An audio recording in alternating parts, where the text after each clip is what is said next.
Nas Montanhas da Loucura, capítulo 4. É com enorme hesitação e repugnância que permito ao meu espírito retornar ao acampamento de Lake e ao que realmente encontramos ali. E aquela outra coisa além das Montanhas da Loucura. A cada instante, sou tentado deixar de lado os pormenores e permitir que insinuações tomem o lugar dos verdadeiros fatos e das inelutáveis deduções. Espero já ter dito o suficiente para deixar-me deslizar rapidamente sobre o restante, ou seja, sobre o horror reinante no acampamento. Já falei do terreno devastado pelo vento, dos abrigos destruídos, da maquinaria dispersa, da inquietação de nossos cães, do desaparecimento dos trenós e outros equipamentos, da morte dos homens e dos cães, da ausência de Gedney e dos 6 espécimes biológicos desvairadamente sepultados, com a textura insolitamente intacta, apesar de todas suas lesões estruturais. Falei de tudo isso, ainda quando estava naquele mundo morto há 40 milhões de anos. Não me recordo se narrei que ao procurarmos os cães, verificamos que faltava um. Não pensamos muito nisso, senão mais tarde. Na verdade, somente Danforth e eu dedicamos alguma atenção ao assunto. Os fatos principais que tenho omitido relacionam-se aos corpos e a certas minúcias sutis que podem, ou não, emprestar uma espécie de explicação hórrida e inacreditável ao aparente caos.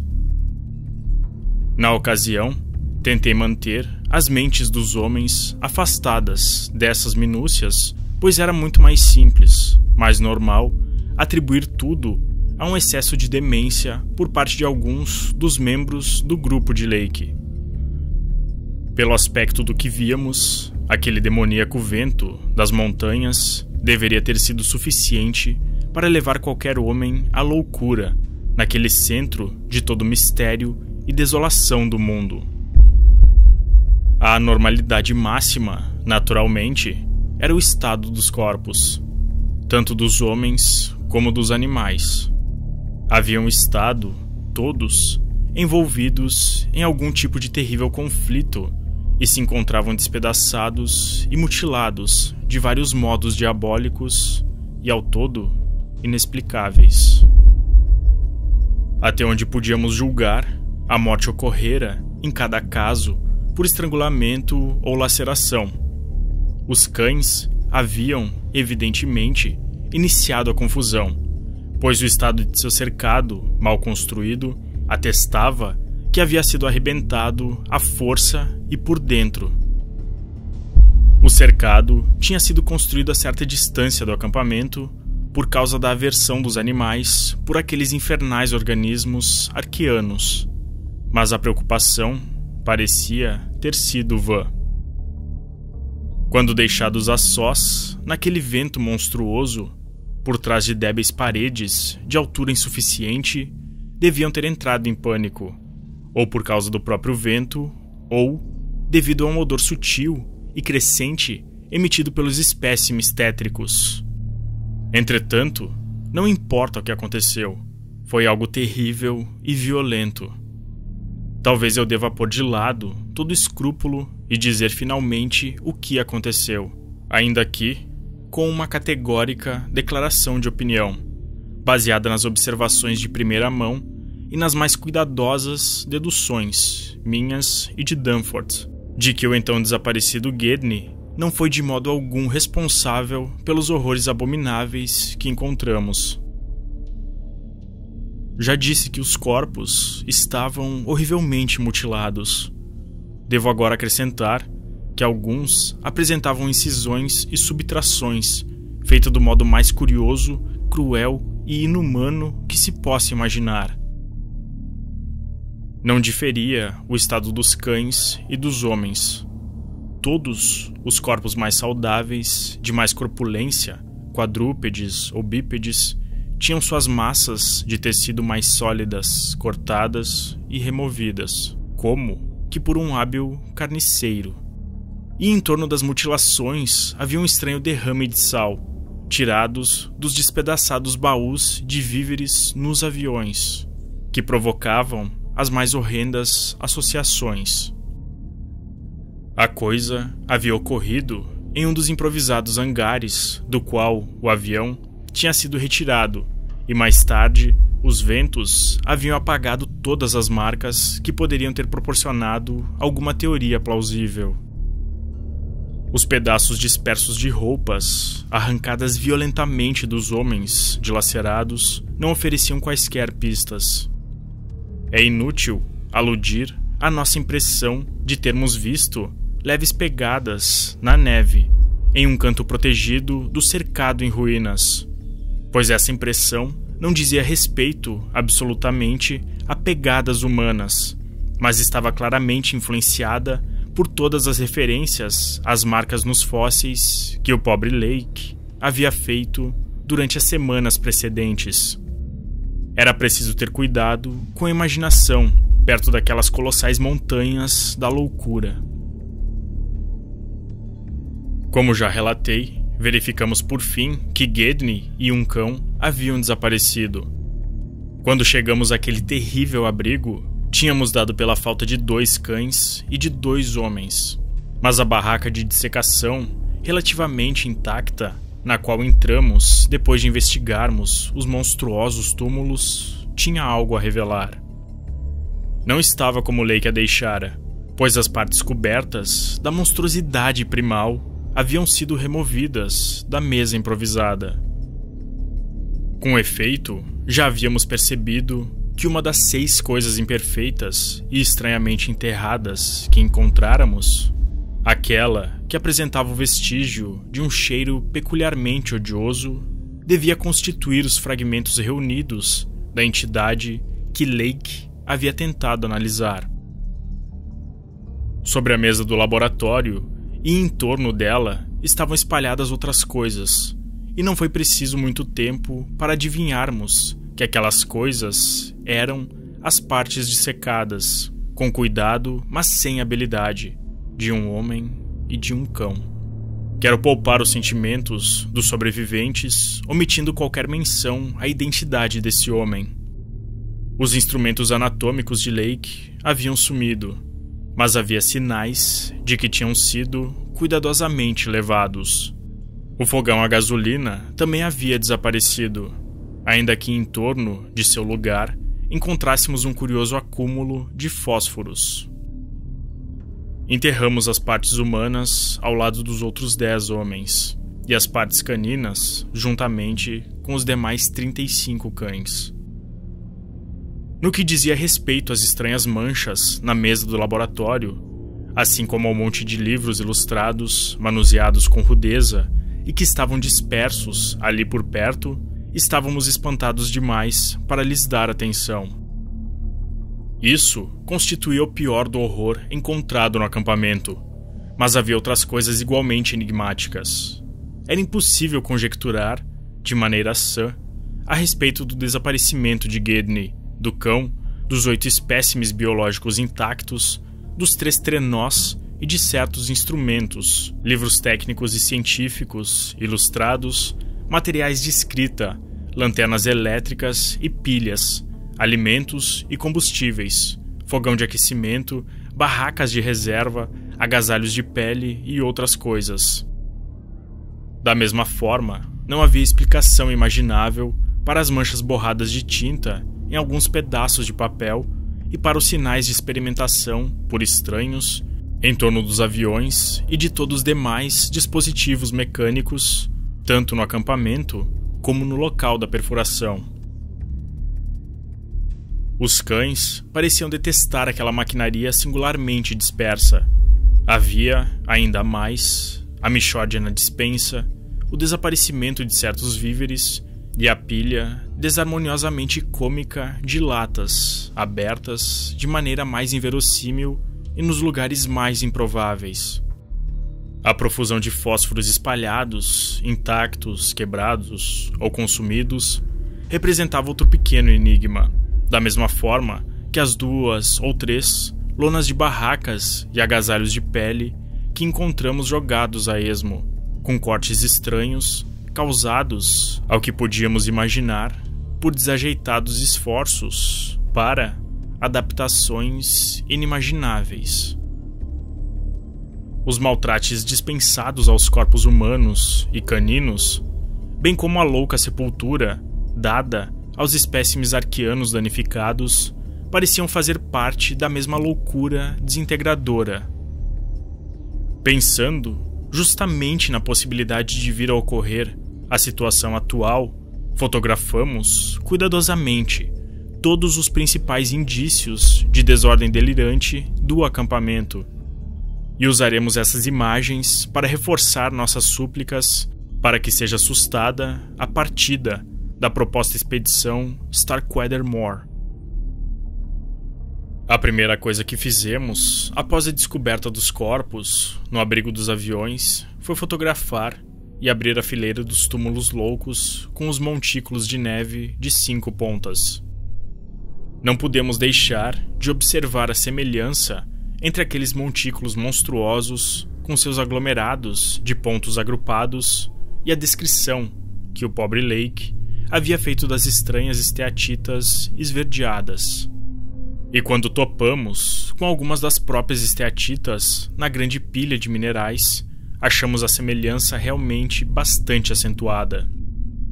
Toda a formação geral, é preciso deixar claro, parecia lembrar, a modo abominável, a cabeça estreliforme das entidades arqueanas. E concordamos quanto ao fato de que a sugestão devia ter aluado fortemente nos espíritos sensibilizados do grupo exausto de Lake. Isso porque loucura, centrando-nos em Gedney como o único agente sobrevivente possível, foi a explicação adotada espontaneamente por todos, até onde alguém manifestava opinião em voz alta. No entanto, não serei ingênuo a ponto de negar que cada um de nós nutriu conjecturas desvairadas que a sanidade de espírito proibia formular completamente. À tarde, Sherman, Pabori e McTeague realizaram uma fatigante exploração aérea por todo o território circundante, vigiando o horizonte com binóculos à procura de Gedney e de várias coisas desaparecidas. Contudo, nada encontraram. O grupo informou que a portentosa barreira de montanhas estendia-se interminavelmente tanto para a direita como para a esquerda, sem qualquer diminuição de altura ou estrutura essencial. Em alguns picos, todavia, as regulares formações de cubos e muralhas eram mais claras e nítidas, apresentando semelhanças duplamente fantásticas com as ruínas montanhosas asiáticas pintadas por Roerich. A distribuição de crípticas bocas de cavernas nos cumes negros e despidos de neve parecia aproximadamente a mesma até onde tinham podido acompanhar a cordilheira. A despeito de todos os horrores, sobravam-nos suficiente zelo científico e espírito de aventura para tecermos conjecturas a respeito da região desconhecida que se estendia além daquelas montanhas misteriosas. Tal como dissemos, em nossas cautelosas mensagens, descansamos à meia-noite, após nosso dia de terror e dilema. Mas não sem antes traçarmos um plano grosseiro para um ou mais voos, em uma altitude suficiente para transpor as montanhas, e em um avião aliviado de todo o peso e equipado com uma câmera fotográfica aérea e equipamento de geologia, a partir da manhã seguinte. Ficou decidido que eu e Danforth tentaríamos primeiro, e acordamos às 7 da manhã, pretendendo sair cedo. Contudo, ventos fortes, mencionados em nosso breve despacho para o mundo exterior, retardaram nossa partida até quase às 9 horas. Já repeti a história neutra que narramos aos homens no acampamento e que transmitimos para o exterior, após nosso retorno, 16 horas depois. Agora, cabe-me o terrível dever de ampliar esse relato, preenchendo os vazios piedosos com insinuações do que realmente vimos naquele oculto mundo transmontano. Insinuações das revelações que finalmente conduziram Danforth a um colapso nervoso. Gostaria de que ele pudesse acrescentar uma palavra realmente franca sobre aquilo que julga que somente ele viu, e que foi talvez a última gota que o colocou onde ele se encontra atualmente. Mas ele se nega peremptoriamente a isso. Tudo quanto posso fazer é repetir seus posteriores sussurros desconexos a respeito do que o levou a gritar enquanto o avião se arremessava de volta, através do ventoso desfiladeiro, após aquele choque tangível e real que compartilhei. Isso continuará minha última palavra. Se os sinais claros de horrores antigos e sobreviventes naquilo que eu revelar não bastarem para impedir que outros se intrometam no seio da Antártica, ou pelo menos de espionar muito abaixo da superfície daquele ermo inigualável de segredos proibidos e de desolação imemorialmente amaldiçoada, a responsabilidade por males indizíveis e talvez incomensuráveis não será minha. Estudando os apontamentos feitos por Pabori em seu voo vespertino e utilizando um sextante, Danforth e eu havíamos calculado que o passo mais baixo existente na cordilheira ficava um pouco à nossa direita, à vista do acampamento e a aproximadamente 7.000 ou 7.500 metros acima do nível do mar. Foi na direção desse ponto, pois, que partimos no avião aliviado de todo o peso desnecessário em nossa viagem de descobrimento.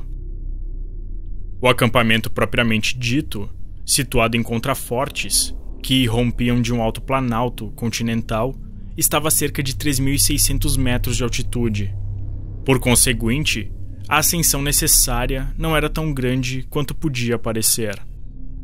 Não obstante, tínhamos perfeita consciência do ar rarefeito e do frio intenso à medida que subíamos. Isso porque, por causa das condições de visibilidade, tínhamos de deixar as janelas da cabine abertas. Vestíamos, naturalmente, nossos agasalhos mais pesados. Ao nos aproximarmos dos picos amedrontadores, sombrios e sinistros, acima da linha da neve, riscada de fendas e de geleiras interstiçais, observávamos com clareza, cada vez maior, as formações curiosamente regulares que pendiam das encostas. E mais uma vez, nos lembramos das estranhas pinturas asiáticas de Nicholas Roerich. Os antigos e erodidos estratos rochosos corroboravam plenamente as descrições de Lake e provavam que aqueles pináculos se alcandoravam exatamente da mesma maneira desde uma data surpreendentemente recuada na história do mundo, talvez mais de 50 milhões de anos.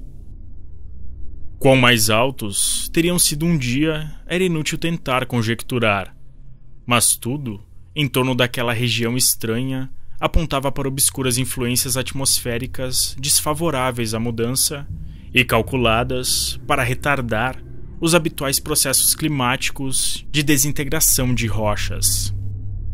Contudo, era o emaranhado de cubos regulares, parapeitos e entradas de cavernas que mais nos fascinava e perturbava. Estudei-os com binóculos e tirei fotografias, enquanto Danforth pilotava, e às vezes eu tomava-lhe o lugar nos controles, muito embora meu conhecimento de aviação fosse puramente amadorístico, a fim de que ele pudesse usar os binóculos. Podíamos constatar, sem dificuldade, que grande parte do material constitutivo daquelas formações era um quartzito arqueano mais para claro, diferente de qualquer formação visível nas amplas áreas da superfície geral, e que a regularidade de tais formações era extremada e fantástica em um grau que o pobre Lake mal insinuara. Como ele havia dito, suas arestas estavam carcomidas e arredondadas por eras e eras de violento desgaste climatérico. Entretanto, sua solidez antinatural e seu material resistentíssimo haviam a salvo de obliteração. Muitas partes, principalmente as que se achavam mais próximas das encostas, pareciam ser de substância idêntica à da superfície rochosa adjacente. Tudo aquilo se assemelhava às ruínas de Machu Picchu, nos Andes, ou às muralhas antigas de Kish, tal como escavadas pela expedição de campo do Museu de Oxford, em 1929. E tanto Dunford quanto eu tínhamos, vez por outra, aquela impressão dos blocos ciclópicos separados que Lake havia atribuído ao seu companheiro de voo, Carroll. Explicar tais coisas, naquele local, estava francamente acima de minhas forças, e senti-me inusitadamente humilde como geólogo. As formações ígneas têm, por vezes, estranhas regularidades, como a famosa Estrada dos Gigantes, na Irlanda, mas aquela cordilheira estupenda, a despeito da suspeita original de Lake, que julgara vislumbrar cones fumegantes, era, acima de tudo, não vulcânica em sua estrutura ostensiva. As curiosas bossas de cavernas, perto das quais as singulares formações pareciam mais abundantes, apresentavam outro enigma, posto que menor, devido à regularidade dos contornos. Eram, como Lake dissera em seu boletim, muitas vezes aproximadamente quadradas ou semicirculares, como se as aberturas naturais tivessem ganho simetria por ação de mãos mágicas. O grande número de sua ampla distribuição era notável e indicava que toda a região tinha uma rede de túneis dissolvidos em estratos calcários. Nunca conseguíamos ver muito a fundo no interior das cavernas, mas foi-nos possível constatar que, aparentemente, eram livres de estalactites e estalagmites. Do lado de fora, as partes das encostas adjacentes às aberturas pareciam invariavelmente lisas e regulares. Dunford quis crer que as pequenas fendas e raias causadas pela erosão do tempo tendiam para desenhos inusitados. Tomado que estava pelos horrores e singularidades encontrados no acampamento, ele insinuou que tais desenhos assemelhavam-se vagamente aos estranhos agrupamentos de pontos espargidos pelas esteatitas esverdeadas primais, duplicados de maneira tão tétrica nos loucos montículos sobre as 6 monstruosidades enterradas.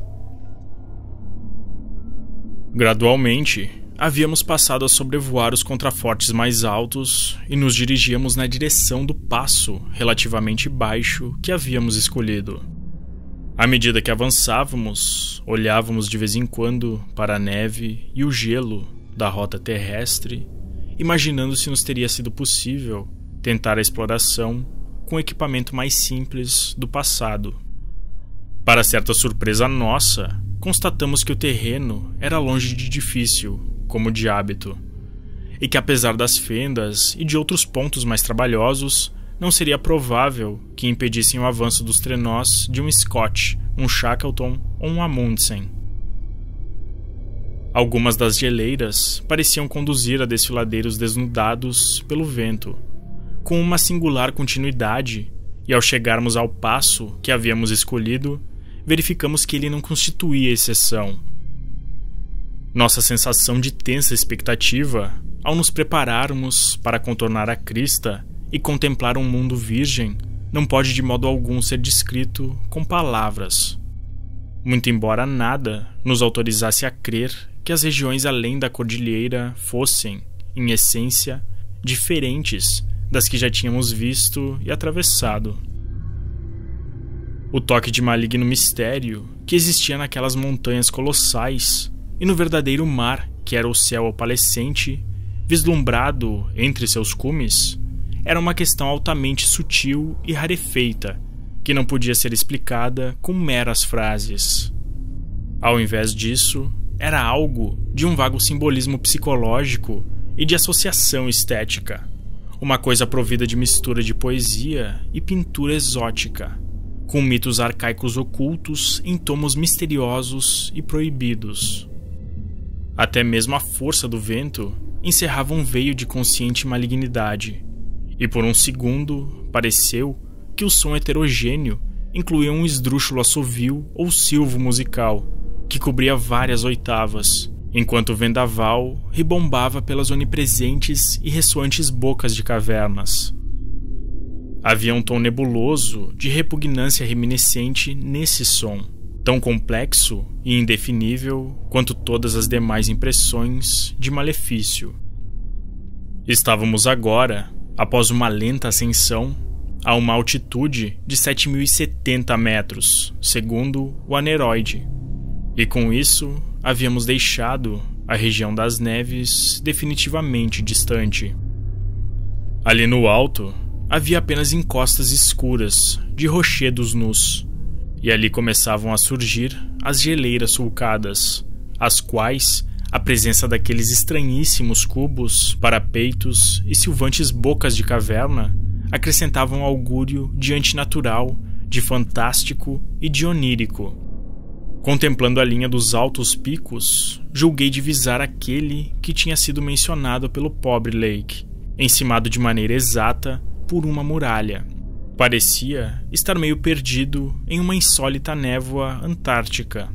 Quiçá fora essa névoa a responsável pela ideia de vulcanismo que no início ocorrera a Lake. O passo surgia diretamente à nossa frente, liso e ventoso, entre seus portais acidentados e malignamente sobranceiros. Além dele, estendia-se um céu agitado por vapores em torvelinho e iluminado pelo baixo sol polar, o céu daquele misterioso domínio distante jamais tocado, sentíamos, por olhos humanos. Mais alguns metros de altitude e contemplaríamos esse domínio. Impossibilitados de falar, senão em gritos, por força do vento uivante e sibilante que invadia o desfiladeiro e se somava ao ronco dos motores, Danforth e eu trocávamos olhares eloquentes.